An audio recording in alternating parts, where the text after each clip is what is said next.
Clues, I need clues. The investigation team has some new findings. Turns out there's an issue with the random number selector after all. It was rigged. Told you. What if the machine picked some big guy's seat? You think the murderer would have still made his move then? Sorry to interrupt, but we're helping Linny and Lynette with their side of the investigation. What were you saying about the number selector? There's something wrong with it? You're trying to help them? That'll be a tall order. Lenny used the machine to pick a random member of the audience during his performance, right? The lucky girl that later disappeared. Well, we thought there might be a serious problem with the machine, so we had it taken away for further inspection. It turns out that the seat number it picked wasn't random at all. The machine picks that same number every time. I'm sure you already know that you have to make a reservation in advance to get a seat, regardless of whether it's a trial or some performance. In other words, Linny knew who would be sitting where from the very beginning. That much checks out.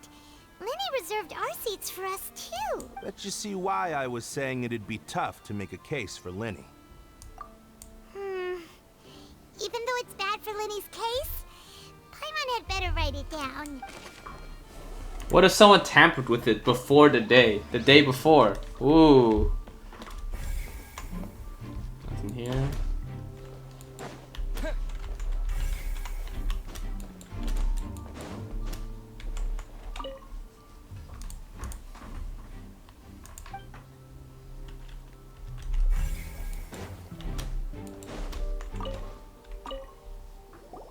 I see that you're investigating the area. Well, it just so happens that I'm interested too. If you find any new and interesting leads, be sure to share them with me, all right? We don't have too many thoughts yet. Then why don't I tell you my hypothesis first? The way I see it. And I'll start it with that loud thud.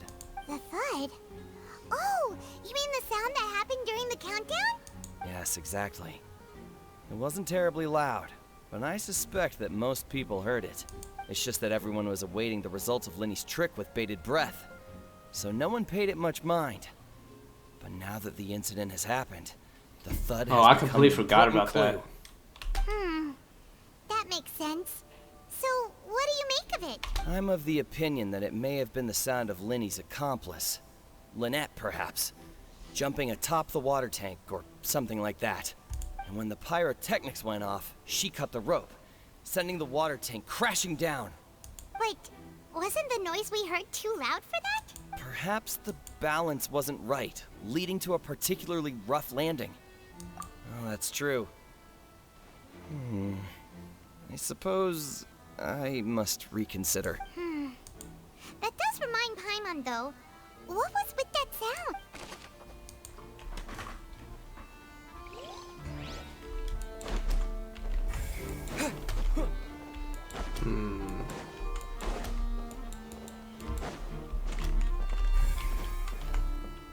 Doesn't seem like anything else here. There's one more though. Oh. Linny's still talking to the guards. It seems he'll have a lot of explaining to do. I think someone will be assigned to monitor us later, but that's alright.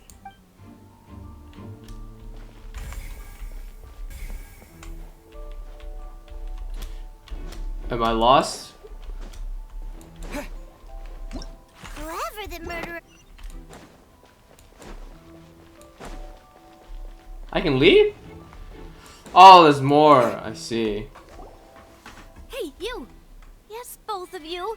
Over here! I've been keeping an eye on you for a while now. What the? Huh? You mean us? That's right. If I'm not mistaken, you're also among those who wish to cut down the thorns and pursue the truth. No? And by the looks of it, you're not from Fontaine. Well, you're right on the more about that one, but who are you?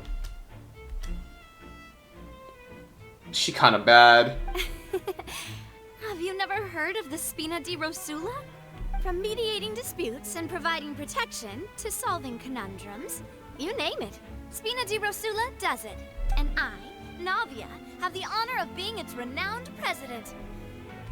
though those who play by our rules call me boss. She's kinda bad. Silver, her attendant. Pleased to meet you. And I'm Melus. Demoiselle's various daily needs and affairs are under my purview. Huh? Boss?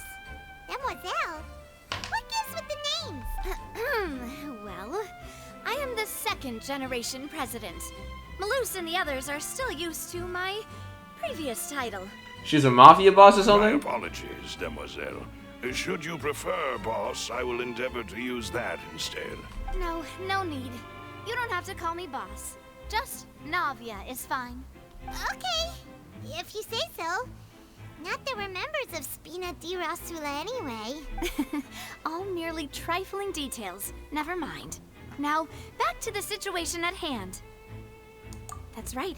I've always kept an eye on the serial disappearance cases. My interest stems from a matter back from my father's time. Judging from the look of things, I find Linny an unlikely mastermind. Really? We think so too. That's why we're looking for clues now. But how did you come to that conclusion? Intuition, naturally. My unparalleled intuition. Farina sure was quick to point the finger at Linny without any decisive evidence whatsoever, wasn't she? But that's not uncommon for her. If you remember, the justice had to interrupt her and ask if she was pressing charges just to keep her from getting carried away. Anyway, a trial begins the moment someone levels charges. And, of course, there was no way Farina was going to back down in that situation. Sounds more like you just don't trust the Hydro Archon. Well, what's your opinion? I must admit that she can be interesting at times, but liking her doesn't mean that I'll blindly agree with her. All right, I've answered your question. Now, it's time you answer mine. Wait a minute, did that answer count? Well, I say it does. But don't worry, you won't hear any pointless questions from me. In your opinion, do you think it's right to treat a trial like it's an opera? Well? Nope. And why would that be? Doing so makes it easy for the truth to fall by the wayside. Oh god. Something treated like a trial shouldn't be treated like entertainment. I don't know, the Johnny Depp versus Amber Heard was kinda... See, Silver and Malus? I told you they'd be different. Most astute of you, Demoiselle. I too think that the Traveler's response was most excellent. No matter how wonderful the script or how fervent the audience's expectations may be, the trials that go on stage here must be based in fact. And if that can be done, boss, then... All right, that's quite enough, Malus. Anyway, I like your answer. You passed with flying colors. Now, I need to make some preparations, following which our joint investigation shall commence. You two shall be my assistants. Wait! Since when did we become assistants? Oh, well, I can be the assistant. Sure. Or your companion, if you like. I'm really not that fussy. I like this woman. That's more like it. Far be it from me to brag, but I believe that Demoiselle's intuition will be instrumental in uncovering the truth. You wish to save a friend from false accusations, and we wish to unravel the disappearances. In this sense, our goals are aligned. You have a point. Huh. You're quite the talker, aren't you, mister? And what about you over there? What do you think? You seem like you've got something on your mind. I have nothing to add. Oh, alrighty then. We'll be making some preparations first. Just be sure to let us know if they start revealing Linny's tricks. Thanks! Well, we got an ally.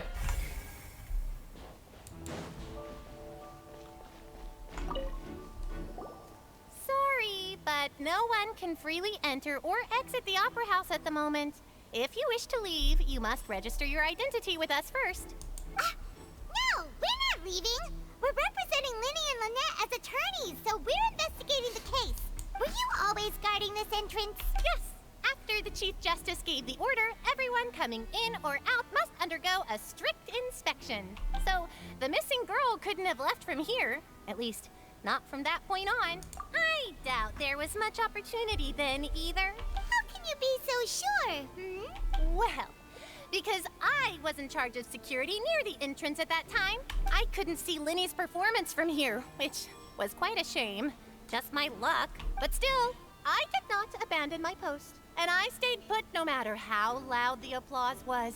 If someone had so much as even approached the door, I would have noticed it, let alone if they had tried to leave. So there's probably a back entrance, secret entrance or some shit. We Melazines are good at that sort of thing, you know. So, it's safe to say the girl couldn't have left through here. Alright, thank you for your help. This'll be useful info.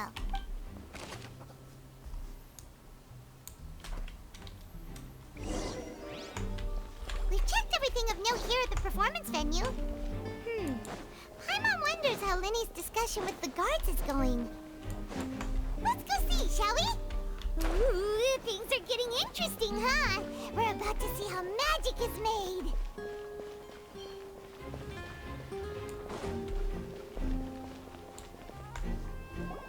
Understood.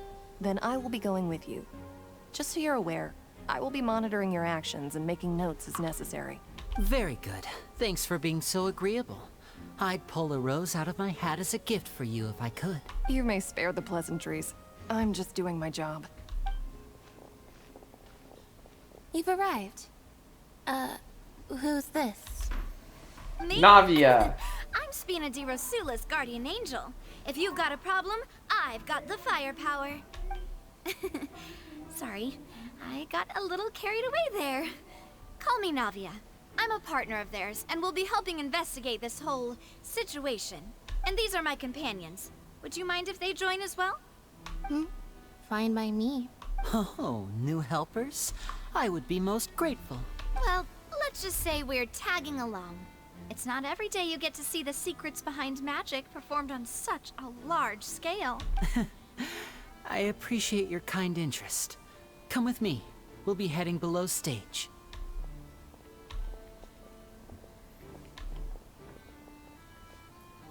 Huh? Below stage? Yes, a world of secrets is hidden beneath this magic box, prepared specifically for this switcheroo trick. But before I reveal everything, you should have a look first. Notice anything strange here?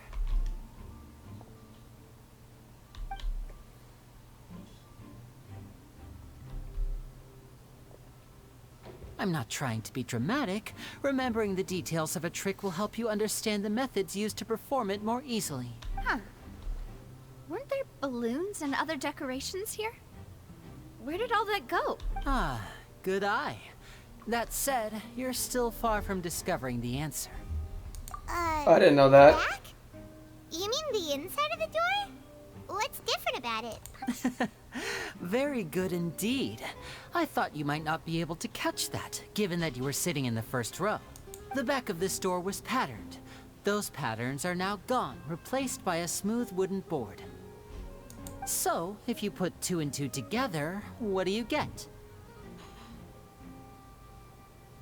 2 boxes. Exactly.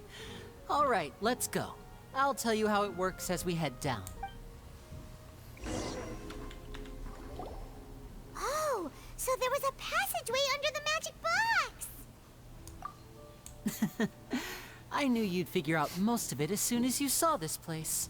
The 2 magic boxes are positioned right above the 2 entrances of the tunnel. See this flatbed trolley? The box with the lucky audience member in it would be shuttled over to the other side using the trolley. This trolley can raise and lower and even rotate, ensuring that the box will face in the right direction. I see. So that's the purpose of the box inside another box. Precisely. The inner box would descend after the audience member was put inside and be moved along the trolley, all while the outer box would remain on stage as if nothing had ever changed. So that's how you did it! Once the box was lowered, the trolley would store some energy through this device here, with which it would complete the rest of the steps. The audience member would only be able to feel some slight movements in the dark, and by the time she walked out, she would already be back on stage. Right! You were talking that whole time, and you even came out for a moment near the end! Ah, yes.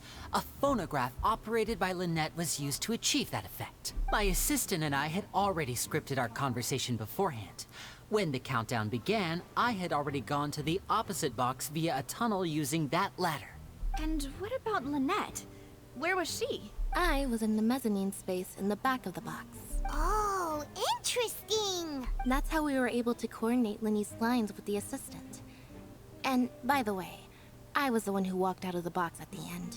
I mean, we are twins. All it takes is a change of clothes and no one can tell who's who. Wait, what?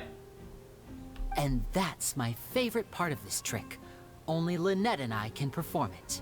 So that's how it all worked. Wow. Every detail you revealed was more amazing than the last. Lynette would briefly walk out of the box and then go back in, jumping into the tunnel and escaping before the box on the trolley could finish ascending. And then I walk out of the other box in the audience area, and the trick would be complete. The operative word here being would. But as you saw, Cal was in the box, not our audience member. She, on the other hand, mysteriously vanished. We really don't know how that happened. If not for that interlude, this would have been an astonishing trick. I probably never would have figured out how you pulled it off. And yet, to think that someone was able to use this magic trick to commit a crime. Could we have a look around? I think we can come up with some more leads. This is the scene of the crime. So Linny and Lynette are not permitted to stay here. I'll escort them back up. Yes, of course. No need to be so strict now. I won't disappear into thin air, you know. Thanks, everyone. We're counting on you. Oh man, that's a lot.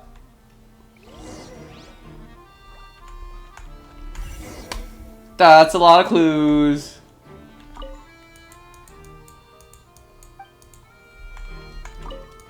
No, not the same one.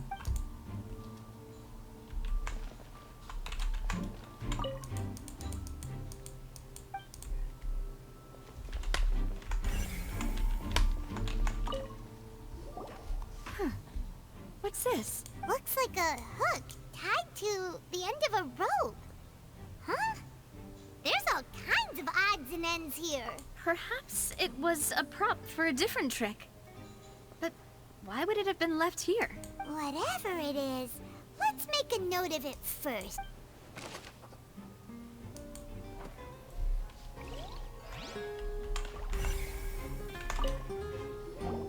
The floor is wet. Please be careful not to slip. Speaking of which, why would there be water here? Oh, Paimon knows! It's one of those tricks where you pour water into a jug and then flip the jug over only for the water to disappear. And here's a broken vase. Huh. Did the trolley knock it down while moving? That can't be.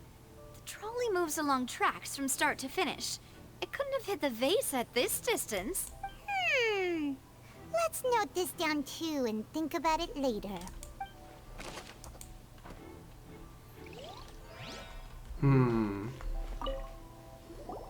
Oh, these are the clothes that the lady chosen from the audience was wearing, right? Uh-oh. Clothes are here, but she's nowhere to be found. Ah, that's kind of weird. And do you really need to do that if you're kidnapping them? Does Paimon's glasses just change? Ugh, this is so confusing. Paimon doesn't want to be a detective anymore.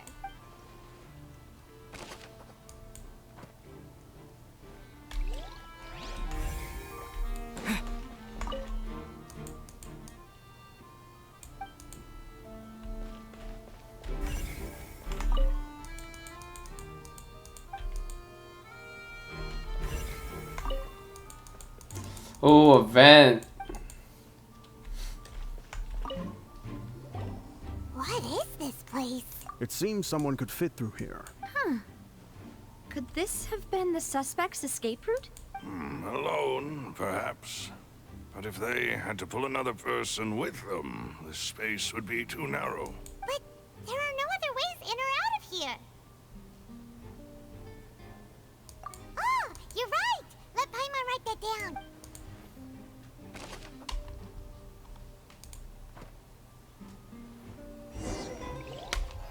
Seems we're just about done investigating down here. Yes. Let's head back up.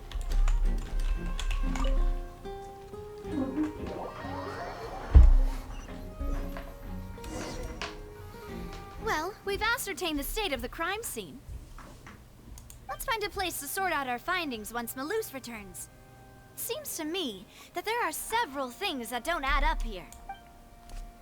Apologies for the wait, demoiselle. So, what did the guards say? Did the criminal escape through the vent? They believe the odds of that are very low, since the vent leads to the Opera House's basement. The guards have checked the area carefully. No one left through the basement during the performance or after the incident, and no one was found hiding there. So the tunnels become like a secret chamber then. You know, like the kind you usually see in novels. The plot thickens. Halsey's disappearance and Cowell's death are both quite inexplicable. No wonder Farina was so confident in her accusation. All the current evidence points toward Linny and Lynette. In other words, the charges are very likely to be upheld unless we make some considerable progress. Charges and then trial. So if the charges are upheld, they'll announce a sentence? That's right. This is how a trial goes in the Opera House. During the proceedings, the Chief Justice and the Oratrice will hear statements from both sides. That's right. This is how indemnitium is produced. The statements from both sides, the defenses from attorneys, witness testimonies, and even the audience's emotions will all be projected on the Oratrice. To put it simply, it's as if the Oratrice has its own will, and is a judge in its own right. This also precludes any kind of favoritism on the part of the Chief Justice. Not that this has ever happened anyway. Once both sides have finished speaking, the Chief Justice will make his final decision. This, too, will be used by the Oratrice as a reference. Then, finally, the Oratrice will be consulted by officials. The result it returns is the will of justice itself. Huh? So that machine is the one that actually decides?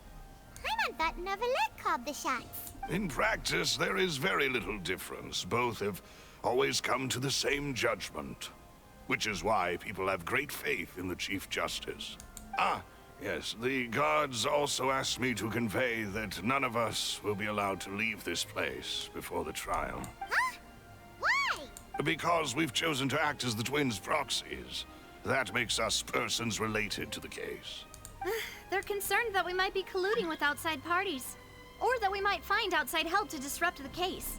And even if that were not so, it could prove problematic if we happen to spread key information about the case ahead of time. I'm ready to break out at any time. Whoa, there's no need for that. Paimon thinks they have a point. That said, are they providing food? Of course. I just hope you don't mind the lack of options. I'm afraid that catering to all tastes is not in the cards, nor is any guarantee of balanced nutrition. In that case, let's just sort out our findings together here. Pity. I was hoping to take you to try some of Fontaine's famous desserts, too. A date? I mean, what better way to properly think through our findings than over some tea and sweets? Huh. Breaking out suddenly doesn't seem like such a bad idea after all. Just kidding, just kidding. Paimon will still do her best, even if there are no snacks. What do you mean, no snacks? Of course we'll have snacks. If we cannot buy some, then we'll simply make some. Huh? Here? But how? Understood, demoiselle. Everyone, please come with me. What? Do they got like a kitchen in the back rooms or something? Wait, you're carrying a portable stove with you? Yes, I must be prepared to meet the demoiselle's baking needs whenever the fancy strikes her. I have eggs, sugar, and almonds at the ready. Good work, you two. Then I'll get to it. Please sit tight for a moment. You'll get to taste my awesome snacks soon enough. These three are quite the interesting group.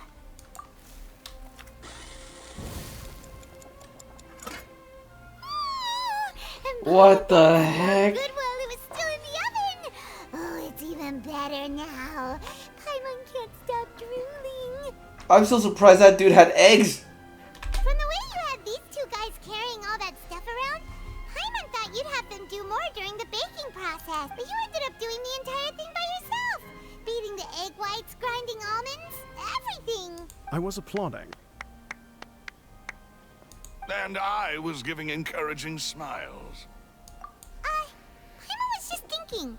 Aren't you worried about getting your fancy dress dirty, beating egg whites and baking like this? Well, I don't think it's carved in stone anywhere that fancy ladies can only read books, sip tea, ride horses, and play the piano. I just really enjoy making snacks. W woman. Don't underestimate beating egg whites, by the way. It's a real arm workout. You also need to beat them to just the right consistency, or your macarons will crack. Anyway, give these a try. Fresh out of the oven. There's 3 for each of us. Only 3? Well, Paimon, stop being greedy. These sweet treats might send all that sugar to your head. You wouldn't be able to think clearly about the case on a sugar rush, would you? Tea is ready to be served as well. This is Demoiselle's favorite. Strong black tea with a floral fragrance that clears the mind and lifts the spirit. No need for concern. I'm merely doing as I should.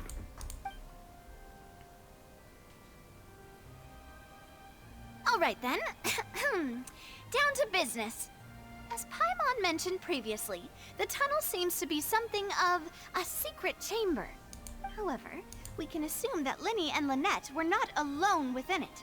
Some criminal also occupied its sealed confines. The magician twins could have committed the crimes, of course, but they lack any logical motive. Exactly! Why would they do such a thing right when everyone was watching? The flower vase and the thud we heard during the performance could indicate some altercation between Halsey and the criminal in the tunnel, resulting in the shattering of the vase, the discarding of her clothes, and her abduction. Perhaps the criminal thought that since she was chosen from the crowd, she would be too easy to identify if she was still wearing the same clothes. Paimon thinks that makes sense, but the real trouble is... True. None of the clues we found thus far support the existence of this third person. But the only people left to consider are both technically victims, whether it's the missing girl, Halsey, or poor Cowell. Huh. Could Halsey have secretly made modifications to the magic props in order to murder Cowell before making her escape? That's right. And even if she had tampered with the setup, she would need to understand the entire trick to pull it off. Nor does she have any motive. The guards said that she has never had any dealings with the Magic Troop's members. Were we not thorough enough in our search? From the sound of things, this is turning into an impossible case. Your macarons are amazing though, Navia. They smell great! They're nice and crisp and super sweet! They are my specialty after all. And I see you've already had 5 of them. Oh my god. What? 5? Oh, that can't be right. Paimon only counted 3, honest! Please don't worry about it. At my age, a few less sweets might actually be a good thing. No. Being greedy is one thing, but Paimon knows how to count. Besides, Paimon knows that if she ate too many, then others wouldn't have enough. Wait, even you don't believe Paimon? I believe you. There were just no options to believe you. If Paimon ate those 2 extra macarons, then may they turn into stone in her stomach! All right, we get it. Well, I suppose one of us might have gotten too engrossed in our chat and eaten them by mistake. No big deal. Lelouch, set up the stove again if you would. Huh? What are you doing? Making sure everyone gets 3 macarons, of course. Exactly. We don't want to trouble you. As you wish, Demoiselle. And I have the egg, sugar, and almonds. Well, this really is your hobby, huh?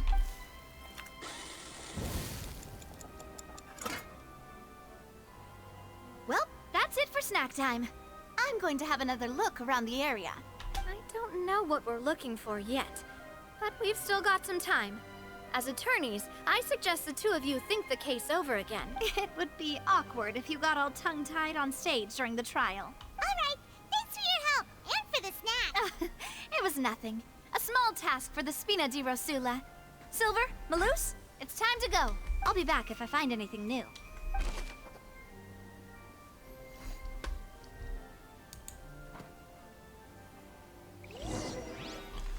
All right, it's time to put our heads together. We've got to get our defense ready for the trial. Oh, it's probably gonna be a long and difficult case. There's no point in worrying about that now. We just need to prepare. Here, take Paimon's notes. They should help you review the situation.